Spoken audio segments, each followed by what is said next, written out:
Now, if I give case studies or if I provide any business articles to my students, usually they are conditioned to observe the case studies.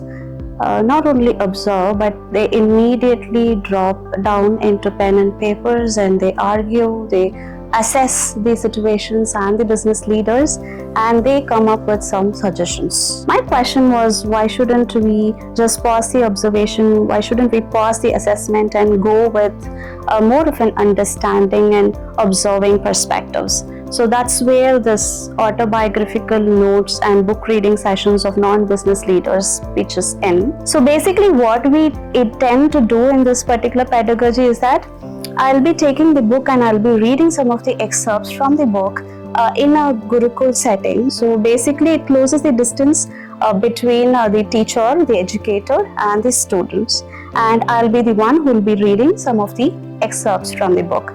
Now when I say excerpts, it's not about the macro moments. I don't intend to finish the book in the book reading sessions.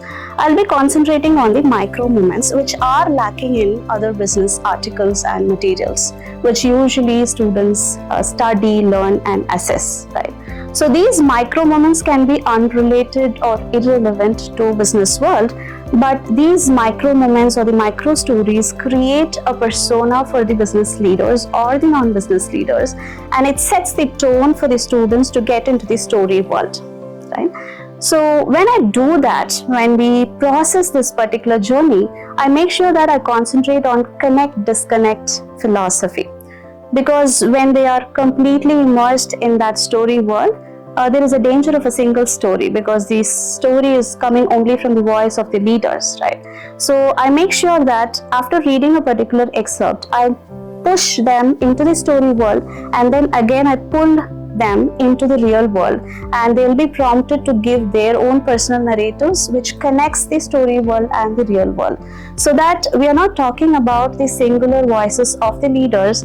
It can be multiplicity of perspectives coming from various students, and it gives alternate narratives as well. It can be as simple as how Che Guevara was using dry humor to talk about leprosy and inadequacy of hospitals, or how Nelson Mandela wanted to be the biggest stick fighter when he was a child and wandering in his villages. So these micro moments are one of the combination of data-driven and emotionally charged personal experiences of the leaders. Gurukul is this special place in our campus, which, as the name suggests, is this Indian way of learning, and the setup is as such that we all sit on the floor together without any hierarchies. Professor Nivedita held these sessions for a book reading session. We read Nelson Mandela's biography, and other than just understanding the milestones of his life, I think what connected us was how Professor Nivedita actually held those sessions. She knew every student's name, of course, and she would sit down on the floor with us, and just the pace gave us that energy that we could all engage in a very meaningful conversation. What could have been a simple reading exercise turned out to be a deeply reflective journey.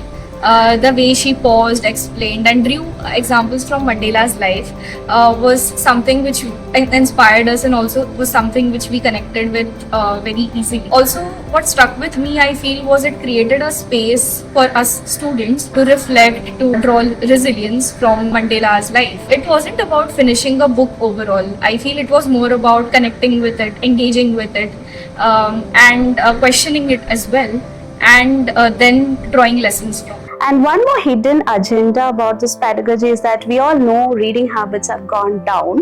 It's not because of the preferences. We all know that books require lots of efforts and work from the readers, while scrolling the phones or watching a TV, watching a movie, watching Netflix just requires your couch time. So obviously it's a human tendency to prefer non-work activities when you want some kind of a leisure. So now, after experiencing this pedagogy, if students are willing to take some of the books and read them, that is one more success pointer of this pedagogy. So fingers crossed.